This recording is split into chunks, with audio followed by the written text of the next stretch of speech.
You ever have that one friend who secretly drains the life out of you? The kind of friend you grow up with, trust, and laugh with, only to realize years later they're slowly poisoning your happiness? Yeah, I had one of those. And today, I want to tell you the story of how I finally realized one of my closest childhood friends was actually toxic. It's good to make friends in life, but it's even more important to make the right kinds of friends. We've all dealt with toxic people at some point, and Kyle was mine. Kyle and I had been friends since childhood, all the way up until after college. He had a lot of positive qualities. He was fun, always ready for a good time, and down for a good laugh. We played sports together, ditched class, not recommending that, went to concerts, and so much more. Unfortunately, Kyle struggled with an extremely low self-esteem.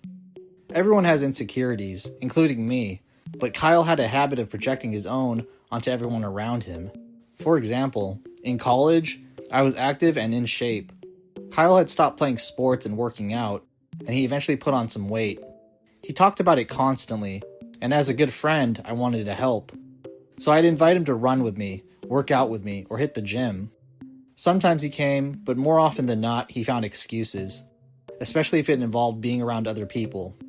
The gym can be intimidating, so I try to support him without pressure.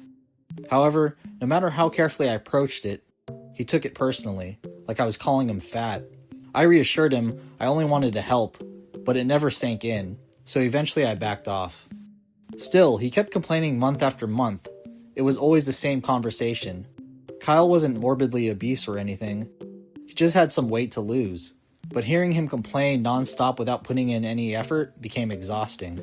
And then it got worse. Kyle started blaming me for his situation. I'm gaining weight because we always go out to eat. I was ready to work out, but you weren't available. I was going to sign up for the gym, but you didn't tell me which one. Hanging out with you is making me gain weight. It was extremely frustrating and annoying, but I continued to be patient. A couple years later, the roles flipped and I gained a little weight. Suddenly, Kyle made it his mission to point this out every chance he got. You're getting fat. You should really start working out. It felt like this was his twisted idea of payback for all the times I tried to help him. This wasn't the only example of his toxic behavior. Kyle could never let someone be happy. If something good happened to anyone, he'd immediately try to tear it down. Got a new job? They'll hire anyone. The girl confesses that she likes you? It's all in your head. There's no way she'd like you. And the worse things got for Kyle, the worse he became. If he was unhappy, he made it his mission to bring everyone else down with him. Fortunately for me, I eventually understood how Kyle operated, but others didn't. Kyle would often put others down in subtle ways, making them doubt themselves. Once they started doubting themselves, they tried harder to earn his approval or prove him wrong. It sounds strange, but it worked. He was very manipulative. He would break people down just enough so that they relied on him for validation.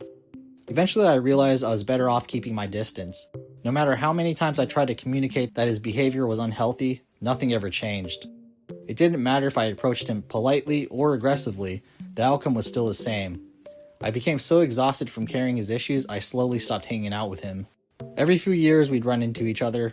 I genuinely hoped he had grown or changed, but every time it was the exact same thing. I haven't seen or spoken to Kyle in over 6 years. I honestly wish him the best and I hope he turns things around someday. But I'm not going to put my life on hold and wait for that to happen. Walking away from a longtime friend isn't easy, but sometimes it's necessary. What Kyle taught me, unintentionally, is that you can love people and still outgrow them, and that's okay. The truth is, the people you surround yourself with shape your mindset, your confidence, and your overall happiness. When you remove toxic energy from your life, you make room for better people, better opportunities, and a better version of yourself. Since distancing myself from Kyle, I've met friends who uplift me, challenge me in healthy ways, and genuinely want to see me succeed, and that's the kind of energy everyone deserves. So if you're watching this and you're dealing with a Kyle in your own life, just remember this. You're allowed to choose peace, you're allowed to choose yourself, and sometimes closing one chapter isn't a loss, it's the beginning of something so much better.